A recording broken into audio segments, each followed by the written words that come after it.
Kalau alergi, dia reaksinya itu adalah reaksi imun. Jadi protein yang ada di dalam susu itu dianggap sebagai sesuatu yang berpotensi membahayakan tubuh. Maka sistem imun tubuh kita itu langsung menyerang si proteinnya ini supaya proteinnya tidak membahayakan tubuh. Jadi sistem imunnya ngaco dalam tanda kutip, yang harusnya aman. Kan harusnya protein susu kan nggak kayak bakteri atau virus yang membahayakan tubuh gitu. Tapi dianggap sama badannya salah tangkep lah.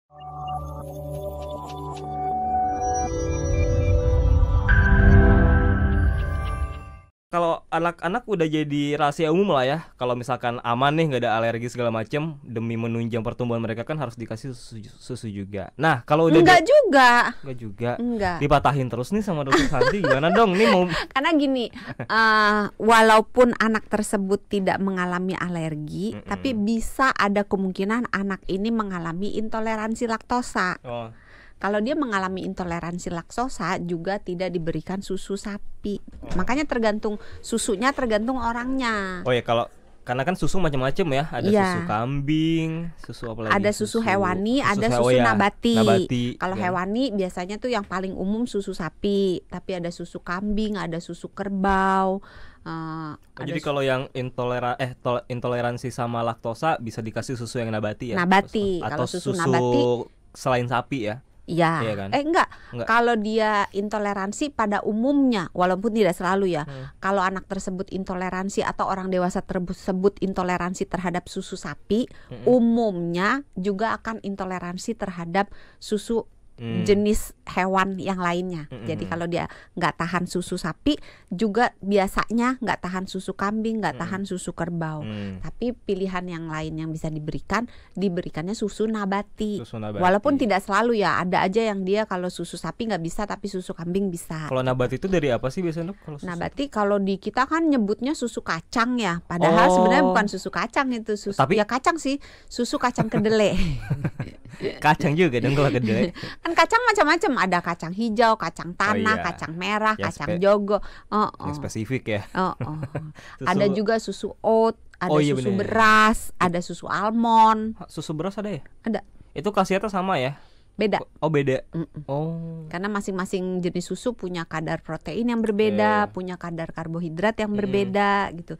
Tapi pada umumnya kalau dia laktosa intoleran, jadi intoleransi laktosa, dia bisa diberikan susu nabati. Dan kalau dia alergi susu sapi juga bisa diberikan susu nabati. Tapi banyak orang yang menganggap kalau susu itu hanya penting untuk anak-anak, Dok. Nah kalau orang dewasa sebenarnya masih perlu nggak sih? Untuk anak-anak juga nggak butuh-butuh banget, kecuali ASI. Tapi ASI itu bukan susu hewani, karena susu ibu kan, air susu ibu. Nah ASI memang dibutuhkan untuk bayi sampai anak berusia ya setahun. Kalau misalnya pola makannya baik, boleh dihentikan ASInya. Tapi kalau pola makannya buruk, ASInya dilanjutkan sampai 2 tahun. Tapi diharapkan 6 bulan pertama benar-benar ASI diberikan. Tapi untuk susu sapi atau susu pengganti lainnya sebetulnya nggak penting-penting amat jika pada anak-anak nih ya, jika memang anaknya punya keluhan dengan minuman susu gitu ya, atau kebutuhan gizinya sudah dicukupi dari makanan-makanan lainnya. Itulah sebabnya panduan gizi yang dari tahun 1950 kan kita taunya 4 sehat, 5 sempurna, 6 nilai ijazah. Siapa itu? Ya Naoki mungkin nilainya. Oh ya, anak magang ya. Anak magang. Ketahuan emang. Nilainya 6 gitu. Jadi 4 sehat, 5 sempurna. Sekarang udah nggak dipakai. Yang dipakai adalah makan. Yang dipakai adalah gizi seimbang ya. Pedoman gizi seimbang. Pinter loh. Yang disederhanakan menjadi bentuk yang lebih mudah. Isi piringku. Nah di yang lama, yang 4 sehat 5 sempurna, ada susu kan? 5 sempurnanya itu adalah susu. Tapi kalau di yang pedoman gizi seimbang udah nggak ada. Susu itu hanya menjadi pilihan dari protein. Jadi ininya minumnya nggak ada tuh penyempurna minum susu air putih. Karena si pedoman 4 sehat 5 sempurna tuh udah nempel banget ya, karena kan dari tahun 50. Jadinya orang-orang tuh nganggapnya oh susu nih tuh sempurna, penting buat menunjang perkembangan pertumbuhan tulang. Jadinya pas udah dewasa, udah gede, nancep gitu. Nggak perlu lagi deh susu, orang udah gede. Nah pertanyaannya, dewasa, kalau kita udah dewasa nih, masih perlu nggak sih minum susu itu? Kembali lagi ditanya yang pertama, ada masalah nggak dengan susu? Karena ternyata kita orang Asia, orang Afrika, orang Amerika Selatan itu tuh punya kecenderungan nggak bisa minum susu sapi. Oh iya. Iya. Berapa persen? Jadi, dokter tahu nggak? Antara 65 sampai 90-an persen. Banyak dong. Banyak. Berarti mungkin dari 10 orang ada beberapa yang nggak bisa minum susu berarti ya? Tergantung, kalau misalnya di seluruh dunia kita ngambil statistiknya tuh 75%. Tapi kalau tadi di negara yang saya sebutin itu di Asia, Afrika, Amerika Selatan itu 65 sampai 95%. Berarti kalau dari 100 orang yang bisa minum susu itu cuma 5 sampai 35 orang. Wow, dikit dong. Dikit. Jadi saya termasuk orang yang beruntung nih bisa minum susu ya. Iya. Tapi itu bukan alergi ya. Jadi harus dibedakan antara alergi sama susu dengan intoleransi laktosa. Emang orang yang intoleransi laktosa itu kalau minum susu apa sih dok yang bisa terjadi? Kalau intoleransi laktosa di dalam saluran pencernaan orang tersebut, spesifiknya di usus halus, dia tidak membuat atau membuat tapi jumlahnya sedikit enzim yang dibutuhkan untuk mencerna gula yang ada di dalam susu. Gula yang ada di dalam susu itu namanya laktosa. Laktosa itu supaya bisa diserap oleh tubuh kita harus dipotong-potong. Laktosa dalam badan kita itu dipotong jadi glukosa plus galaktosa.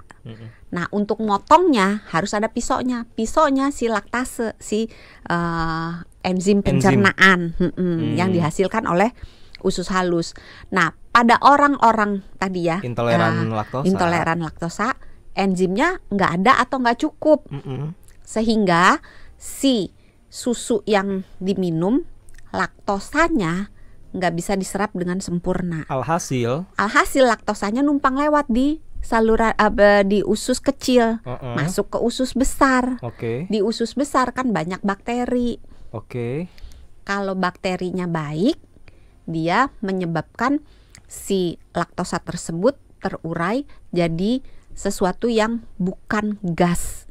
Tapi kalau bakterinya yang banyak adalah bakteri jahat, maka si laktosanya ini dipecah oleh bakteri ini, dan hasil pemecahan dari bakterinya makan laktosa.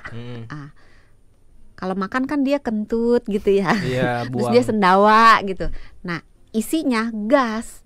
Nah gas itu bikin perut kita bergas, jadi kembung perutnya, terus bikin perutnya sakit, terus perutnya bunyi-bunyi gruk kayak bergelora gitu, kayak gemuruh gitu, terus bikin perutnya kram, ujung-ujungnya agak mual, ujung-ujungnya diare, dan diarenya khas pakai nembak brot gitu. Maaf ya sahabat Sonora yang lagi makan, maaf. Itu gitu. Sama nggak sih kayak kalau asem? Sama nggak sih kalau sama yang alergi? Kalau alergi apa yang dirasain? Kalau alergi dia reaksinya itu adalah reaksi imun. Jadi protein yang ada di dalam susu itu dianggap sebagai sesuatu yang berpotensi membahayakan tubuh. Maka sistem imun tubuh kita itu langsung menyerang si proteinnya ini supaya proteinnya tidak membahayakan tubuh. Jadi sistem imunnya ngaco dalam tanda kutip, yang harusnya aman. Kan harusnya protein susu kan nggak kayak bakteri atau virus yang membahayakan tubuh gitu. Tapi dianggap sama badannya salah tangkep lah kalau polisi nangkep kriminal gitu, salah tangkep gitu. Jadi yang harusnya nggak berbahaya dianggap berbahaya. Nah sistem imunnya ini kemudian menyerang proteinnya dalam bentuk itu tadi, orangnya itu mulut, area sekitar mulutnya rasa kayak kesemutan, baal, tebel gitu, panas gitu, bengkak, terus kulitnya bisa merah-merah kayak orang giduan gitu, gatel, Terus oh ya, khas kalau alergi kan gatal-gatal ya. Iya, bisa hidungnya berair, matanya berair gitu. Terus bisa dalam sekejap dia batuk-batuk, terus dia sesak, suara nafasnya bunyi mengi, ngik gitu. Kayak asma kalau ya. Parah, iya. Kalau parah bisa sampai menyebabkan kematian. Makanya tahun 2023 di Inggris kan rame tuh. Apa tuh? Ada sebuah kafe, ada ibu dan anaknya baru umur 13 kalau saya nggak salah. Dia pesen susu coklat, hot chocolate. Tapi dia udah bilang susunya pakai yang oat. Nah, petugasnya salah bikin atau gimana lah gitu. Bikinlah dengan susu sapi. Jadi baru dia satu teguk, dia langsung menyadari bahwa itu susu sapi. Langsung dia rasa sesek, batuk gitu, rasa nggak enak. Disuntik EpiPen. EpiPen itu adalah bentuknya seperti pen. Itu isinya epinefrin. Disuntikkan ke paha. Ih, Mas Jose tahu loh, pernah lihat ya? EpiPen. Pernah. Di film apa di? Iya. Ini masuk ke suaranya. Artinya disuntik kemudian nggak tertolong ya. Walaupun sudah disuntik EpiPen, segera dilarikan ke rumah sakit, tapi akhirnya meninggal. Jadi sepenting itu ya untuk kita tahu. Sepenting itu kalau dia alergi.